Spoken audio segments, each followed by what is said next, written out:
Welcome to the CBS Eye on Money podcast. It is Tuesday, September 7th.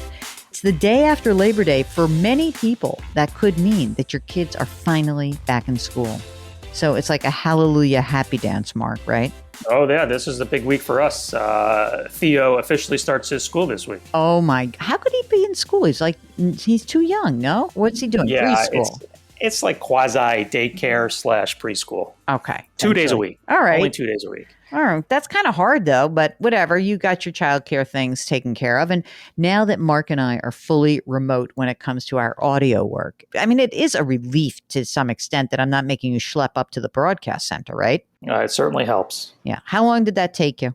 No, the commute wasn't bad. It's only like on the subway, half hour. Okay. So an hour of your life. Assuming the trains were running on time and everything was good, yeah.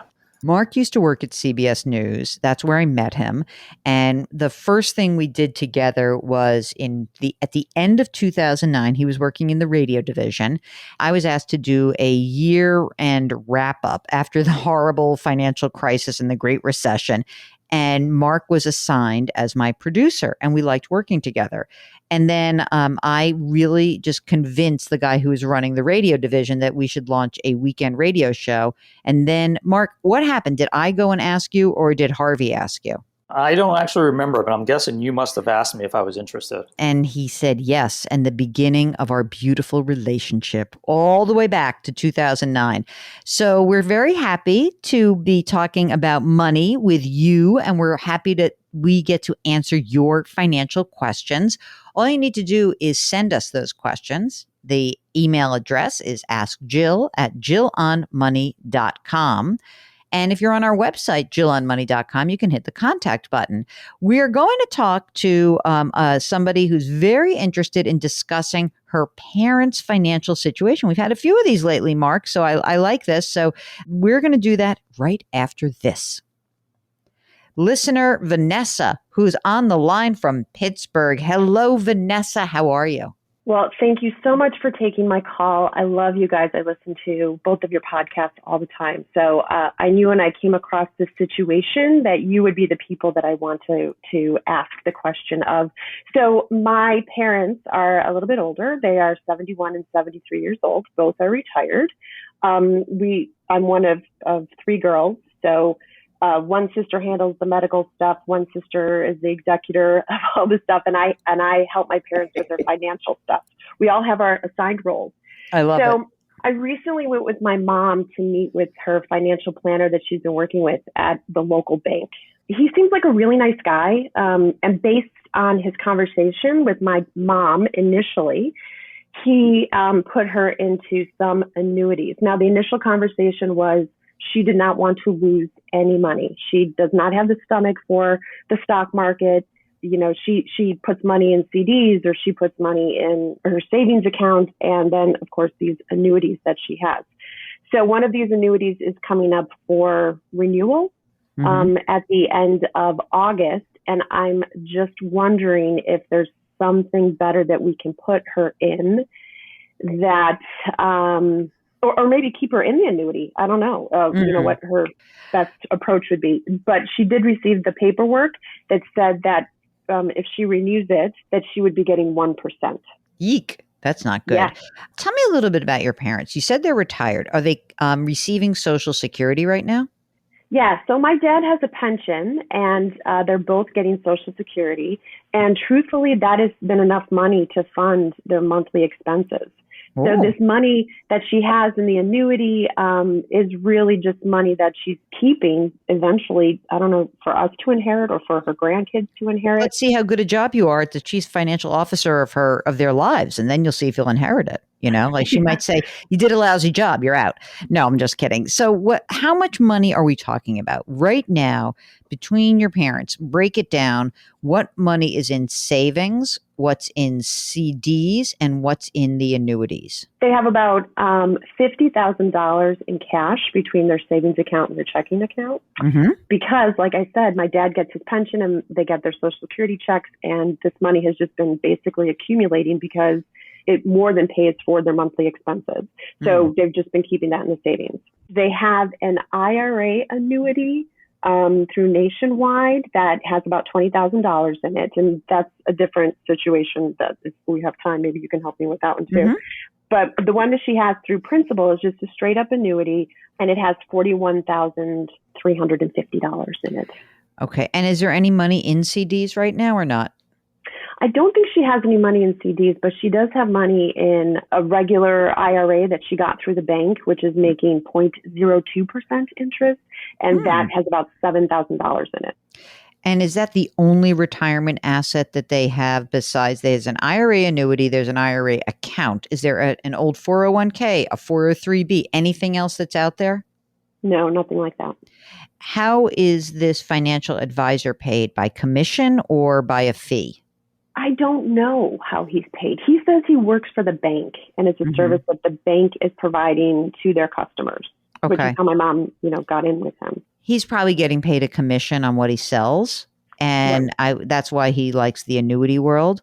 And the annuity that she has, this non-qualified principal annuity, is it a fixed account? In other words, you said that she'd only be getting 1% if she renewed. So it's a fixed annuity. Is that right? Yes. Okay. Is there anything else that they have purchased through him? Yeah, so they have the Nationwide, the IRA annuity that they purchased through him, and he also sold them a variable universal life insurance for $50,000, which my God. I don't know exactly what that is, but it includes a long-term care benefit and a 4% death benefit. And they made that lump sum, they just popped it in there, right? Yes. Okay. So let me peel back the onion. Big picture, this guy's not a financial advisor. He's a salesman at a bank. And for everyone listening, it doesn't necessarily mean these people are bad people, but their structure is crap. It is crap. And the reason is that he is incented to sell you or your parents. He is incented to sell product with commissions. And it is an old-fashioned way of doing business. It's not the best way to do it anymore. So the first thing that I would tell you is that your parents don't have a financial advisor. There's a salesperson. And every time there's a possible sale that takes place, you should be involved in this. This is very smart for you to be involved. So now, getting to the big picture and going down from the big picture to your actual question, because they have Social Security and pensions and enough to pay their way, they probably never needed this the variable universal life policy, which is essentially, it's a life insurance policy with a component that allows you to invest. That's the variable part. And oddly enough, considering that your mother is actually very risk averse, this was a terrible product for her. Terrible, because there's a ton of risk in these products and they're very expensive. So if I were starting over, let me start with this big premise, which is, are you ready to take over the management of these assets now? You, Vanessa, can you do this? Yes. The only thing that I'm a little nervous about is if she loses money. No, she's not going to lose money. Don't worry about that. We're going to make it easy for her because she's going to keep the savings account at the bank. She's going to have her $50,000. So right now there are 2 IRA accounts. Okay. Mm-hmm. There is the IRA that's with the $7,000. There's the IRA annuity. Do you happen to know how long ago that she bought that Nationwide annuity? From what I understand, I don't know exactly how long ago she did it, but she can terminate it without any penalty. So there's no fee for getting out of it because we've already passed the period by which they would charge a fee. Okay. Do you manage your own money? Your own mom. Do you manage your own money? I do. Yeah. I use Vanguard. Perfect. Okay. Here's what you're going to do. You're going to open up an account at Vanguard for your mom. You're going to open up an IRA account. And you are going to, the 2 assets that are going to flow into that, and Vanguard will walk you through it. It will be the Nationwide IRA annuity and the old IRA that's getting, bupkis, 0.2%. So that $27,000 is going to be it's going to be called Mom's Vanguard IRA. And, because she really does not want to have a lot of risk, maybe she'd have a tiny bit. I don't know if she'd be willing to say I'll put 20% in, but you can just have a kind of very, very low risk short-term bond fund and intermediate bond fund for 80% of the money and 20% you could throw into a stock market index. If you could say to her, like, would you be willing to have 20% risk? You should have that conversation with her first. Otherwise, just put it all in safe stuff and don't look back. You're done. That's fine. So the non-qualified annuity that's coming due is a little more problematic. The money that went into that annuity is her cost basis. Any interest that has been credited to that account would increase her cost basis. When the money comes out, the difference between the total amount of money that comes out and the cost basis is taxable income to your parents. And I'm not saying you shouldn't get out of it, because you should. There's no reason to keep this. But before you do it, you want to ask the advisor, and you can even, this is actually a normal question to ask. Just say like, hey, what's our tax liability if we want to take the money out? Because we may want to take the money out and like fix up our house or something. Just, you can very plainly say, what is the tax liability? You want to know that. And then you want to make sure you have the money set aside so you can pay taxes next year. So again, money that you have in an annuity, it is protected, but when it's non-qualified, as soon as it comes out of that annuity environment, any of the money that has accumulated is ordinary income to your folks. Okay? No big deal though. So now I'm going to ignore the tax. So let's say that comes out and now there's $90,000 in savings. Okay. What level of savings do you think mom feels comfortable with? I think she likes having that 50,000 base. But the other 40, not such a big deal, right? Yeah. They own their own home? They do. And is there a mortgage outstanding? Nope. Any other debt, car loan, anything like that? No. So there's two things that you can do.